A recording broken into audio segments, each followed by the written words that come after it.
철학, 가스통 바슐라르, 그의 인신론적 단절 개념과 상상력과 욕망에 대한 그의 주장에 대해 살펴보겠습니다. 가스통 바슐라르는 프랑스의 과학 철학자, 문학 비평가입니다. 철학자 가운데 가장 위대한 시인, 시인 가운데 가장 위대한 철학자라고 불리죠. 프랑스 과학사와 과학 철학의 새로운 현대적인 의미를 구성하는 데 큰 기여를 하였습니다. 과학뿐만 아니라 미학, 시학을 접목시켜 업적을 남겼습니다. 토머스 쿤, 알티세르, 푸코 등 다양한 학자들에게도 영향을 미쳤죠. 그는 프랑스 바르쉬르 오브에서 태어났습니다. 고등학교를 졸업하고 파리로 이주하여 우체국 직원으로 10년간 일하면서 대학교를 다녔죠. 수학, 물리학 박사 학위를 얻었는데 제1차 세계대전에 참전한 이후 자신의 마을에서 물리 화학 교사를 하게 됩니다. 이후 철학에서 관심을 가져 독학하여 철학 박사학위를 받습니다. 소르본 대학교 명예교수와 과학기술사 연구소장을 맡기도 하였죠. 과학과 시학에 대해 연구하며 독창적인 업적을 남기다가 생을 마감합니다. 바슐라르의 가장 중요한 사상은 인식론적 단절입니다. 그는 과학이 개방적이며 역동적이라고 보았죠. 여기서 철학이 과학을 올바르게 이끌어가는 것이 아닌 과학을 통해 철학이 검토하며 올바른 개념을 사용해야 한다고 말합니다. 이러한 과학 철학을 바탕으로 과학의 발전에 대해서 살펴보게 됩니다. 여기서 바슐라르가 과학을 자율적인 체계로 여긴 점이 나타나죠. 먼저 과학이 점진적, 연속적으로 기존의 토대를 바탕으로 발전하는 것이 아니라고 말합니다. 기존의 과학에서 벗어나 인식론적 단절을 통해 이루어낸다는 것이죠. 새로운 이론은 과거와 단절되면서 체계가 새롭게 형성된다는 입장입니다. 예로 뉴턴의 역학, 아인슈타인의 상대성 이론을 말하죠. 이 둘은 완전히 다른 개념을 사용하며 세계를 설명하기 때문입니다. 이는 문제 틀을 바꾸면서 이루어지게 된다고 말합니다. 세상을 바라보는 문제에 대한 구조를 다르게 본다는 의미이죠. 더 나아가 상식에서 벗어나야 한다고 말합니다. 상식은 동시대의 사람들이 가지는 일반적 지식을 말하는데 이것이 새로운 과학을 막는다고 보았죠. 만약 뉴턴의 상식을 벗어나지 않았다면 아인슈타인의 상대성 이론은 없었을 것입니다. 바슐라르는 이를 인식론적 장애물이라고 말합니다. 장애물을 넘어설 때 과학이 새롭게 발전하죠. 발전은 종합의 형태를 가지는데 새로운 틀이 구성되면서 과거의 이론을 재구성하며 감싸기의 모습이 나타난다고 합니다. 단절이 나타나지만 기존의 틀을 부정함과 동시에 문제 틀을 통해 새로운 종합이 나타나는 것입니다. 새 것이 옛 것을 감싸고 연속적인 끼워 넣기가 진행된다고 말합니다. 여기서 기존 이론이 수축된다고 표현하죠. 예로 상대성 이론이 기존 이론과 대조되면서 설정된다고 합니다. 기존에 무시되었던 개념을 발굴하면서 나타나게 됩니다. 새로운 이론은 기존 이론의 중심축을 단절시키고 근거를 무너뜨려서 새롭게 구성하여 축소로 포괄시키는 것이죠.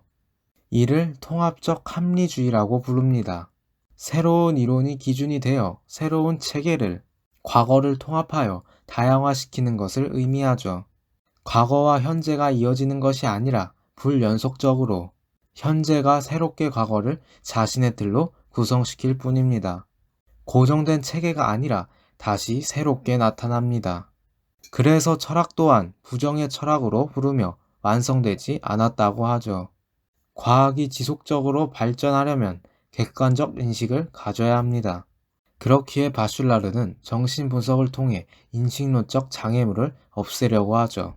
장애물로 인간의 주관적 오류, 심리적 오류를 지적합니다. 정신분석을 통해 오류를 없애고 올바른 인식으로 나아갈 수 있다고 본 것이죠. 올바른 인식을 불빛이라고 하고 초의 불꽃을 장애물이라고 비유합니다. 불빛은 상승하며 수직 운동을 의미합니다. 반대로 불꽃은 현실을 의미하며 수평적이라고 합니다. 수평적이라는 것은 고정적인 형태를 가진다는 뜻이죠. 동등한 선상에 서서 벗어나지 못한다는 것입니다. 여기서 수직으로 상승해야 올바른 인식을 가진다고 보았죠. 불꽃과 마찬가지로 사원소설을 이야기합니다. 사원소설은 물, 불, 공기, 흙이 우주를 구성하는 원소라는 설인데 이틀 안에 우주를 통일시키려 했다고 합니다. 그렇기에 화학의 발전을 저지해왔다고 주장하죠. 그런데 이 중 불을 분석하면서 바슐라르는 올바른 인식을 향하게 하는 힘이 상상력과 욕망임을 깨닫게 됩니다. 인간은 욕구의 창조물이 아닌 욕망의 창조물이라고 말하죠. 욕구는 현실에 안주하며 유용성만을 추구합니다. 반대로 욕망은 삶의 의지를 추구하는 것이죠. 이 의지를 프로메테우스 컴플렉스라고 이름 지으며 제우스에게 벌을 받을 것을 알면서도 불을 가져온 것을 말합니다. 불의 모습이 호기심, 상상력, 욕망의 모습이 나타나는 점을 파악한 것이죠.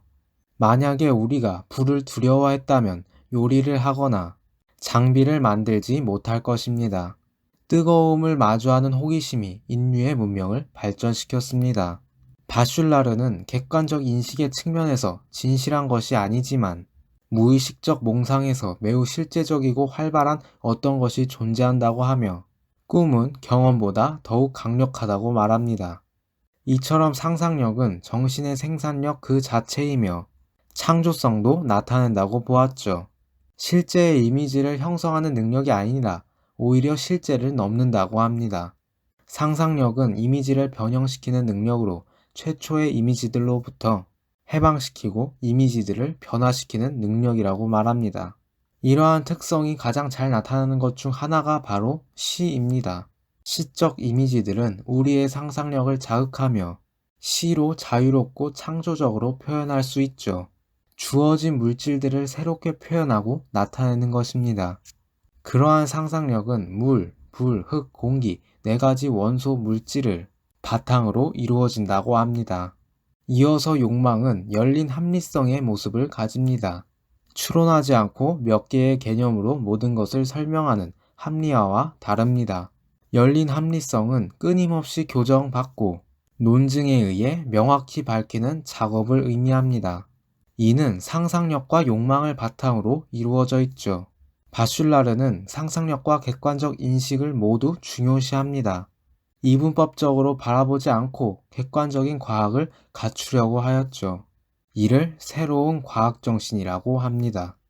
객관성을 추구함과 동시에 상상력을 가진 창조성으로 세상을 보는 균형을 갖춘 정신을 의미하죠. 실증주의를 비판하는 것이기도 한데 경험과 이성 안에 과학을 가두려는 시도를 보았기 때문입니다. 그러나 과학은 수학의 추상화 작용을 통해 이루어지는 측면이 있듯이 확실한 경험만으로 구성되지는 않습니다. 원자, 양자, 상대성 이론도 직접적으로 경험하지 못하지만 이를 뛰어넘어서 과학의 모습을 갖춘 것입니다. 바슐라르의 사상이 잘 나타난 부분은 그가 말한 화학에서 볼 수 있죠. 고전 화학에서 유기화학이 나타나면서 화학을 합성하며 새로운 물질을 만들어내게 되었습니다. 본래 자연계에 없던 물질을 합성하여 본체를 만들었다는 것입니다. 이를 본체론이라고 하죠. 또한 도구를 통해 인식하는 것에 그치지 않고 개념과 대상을 생산합니다. 이는 과학이 창조성을 나타내는 사례입니다. 최종 정리. 어떤 유용성도 바다에 나가는 거대한 위험을 무릅쓰게 하지는 못한다. 항해에 과감히 나서는 데는 강력한 흥미가 필요하다. 그런데 참으로 강력한 흥미는 몽상적인 흥미이다. 이는 바슐라르의 저서 물과 꿈에 나오는 말입니다. 이처럼 과학은 객관적 인식과 상상력의 균형에서 창조성을 나타내며 단절과 함께 발전할 수 있습니다. 인간의 심리적인 측면만을 강조했다는 점으로 비판받기도 하는데 엄격한 체계에서만 과학이 발전하는 것이 아니라 열린 체계에서 과학이 상상력과 객관적 인식이 결합하여 발전한다는 점 또한 분명히 알아두어야 합니다. 여기까지가 바슐라르였고요. 다음 시간엔 칼 포퍼에 대해 살펴보겠습니다.